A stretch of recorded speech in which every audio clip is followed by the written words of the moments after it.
Poderiam dar uma explanada sobre o assunto da evolução do mundo animal? Dúvidas? Um animal habitando hoje a Terra, quando e onde habitará no mundo humanoide? Eu já habitei o mundo animal? E aí, Jorge? Vamos lá. Nós somos hoje a espécie mais evoluída do planeta. Nós somos hoje a espécie mais evoluída. Se nós somos a espécie mais evoluída do planeta, é razoável que há 500 mil anos atrás nós tenhamos sido a espécie mais evoluída que o planeta tinha.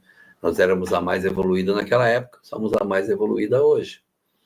Há 500 mil anos atrás, nós estávamos num período ainda do chamado paleolítico, período da pré-história, mas os seres que estavam ali estavam em desenvolvimento, indo para a condição hominal. Mas era o paleolítico ainda, era um período pré-histórico, antigo, mas nós habitávamos os seres mais evoluídos, que eram aquelas estruturas. Há 1 milhão de anos atrás, o ser mais evoluído que tinha era o Homo erectus, um homem que vivia nas savanas e que foi o primeiro a andar em pé.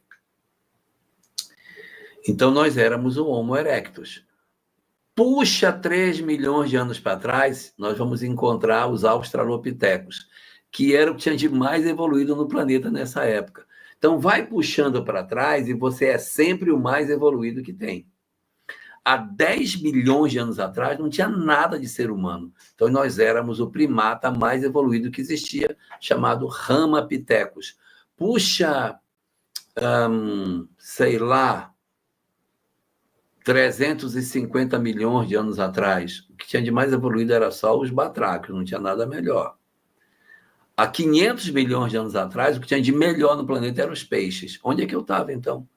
A gente vem dentro... Se a ciência nos mostra que a evolução dos peixes há 500 milhões de anos atrás chegou no ser humano hoje, se eu recuar a minha condição há 500 milhões de anos atrás, eu estava onde? Eu estava na espécie mais evoluída que o planeta possuía, portanto, na condição de peixe naquele período. E a gente evoluiu, nesses 500 milhões de anos, chegou aonde a gente chegou na situação atual. Então, nós somos sempre a expressão mais evoluída que o planeta tem. É só pegar a evolução das espécies e ir recuando. Essa espécie, como é que ela recua no tempo? Era aí que nós estávamos na grande senda evolutiva que o orbe nos ofereceu. Sempre na crista da onda.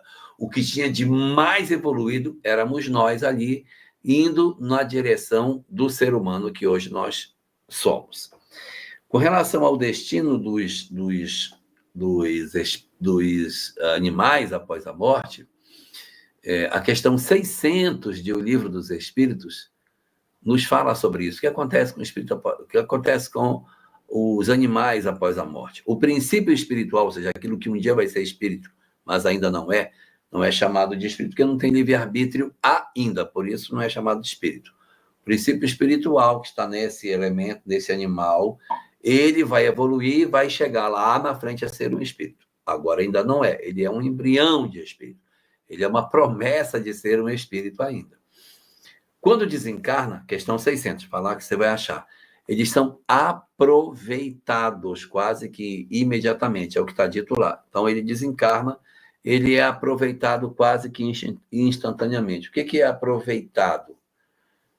Aproveitado é aproveitado. E é quase instantaneamente porque ele não tem karma, né? O animal não vai para o mundo espiritual, o leão não vai para o umbral sofrer porque matou zebra e tal, não tem consciência. Então, o instinto não gera responsabilização espiritual. Então, o animal ele não tem um mundo espiritual para ele ficar carpindo suas dores. Ele, na verdade, é aproveitado quase que instantaneamente. Como é que aproveita? 3 alternativas de aproveitamento. Primeira alternativa, Livro Nosso Lar e outras obras, utilizado como animais no processo de resgate, trabalhando no mundo espiritual.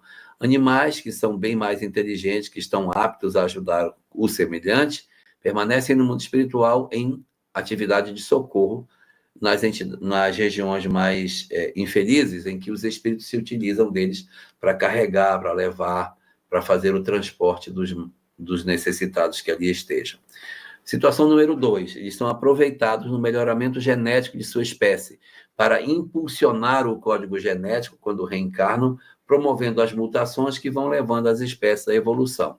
Então, eu pego um animal que desencarnou, eu pego uma determinada criatura lá, digo, preciso melhorar essa característica genética dele. Então, eu modifico esse animal, o perispírito, que não tem perispírito, o protoforma, que a gente chama, que é o perispírito do animal, é protoforma, porque perispírito é só para quem tem espírito. Ele não é espírito ainda, então ele não tem perispírito, ele tem protoforma, mas é a mesma coisa. Então, eu altero a protoforma do animal para que quem quiser saber sobre protoforma, pegue o livro O Pensamento de Emmanuel, que protoforma está lá dentro, ele trabalha esse conceito lá dentro. Então, ele pega o animal e vai trabalhar geneticamente esse animal para que, quando ele vier renascer, ele receba o material genético de seu pai e sua mãe e, plim, promova uma mutação que vai impulsionando a genética desse grupo de elementos para que eles se adaptem melhor ao meio e, assim, a gente consiga ter melhores condições de sobrevivência. Então, quando eu encontro um animal, ele está aproveitado no mundo espiritual como servidor do bem, mas ele pode também estar sendo utilizado para a melhoria genética. E a terceira situação é reencaminhá-lo para o reencarne, para que ele possa continuar o seu processo evolutivo.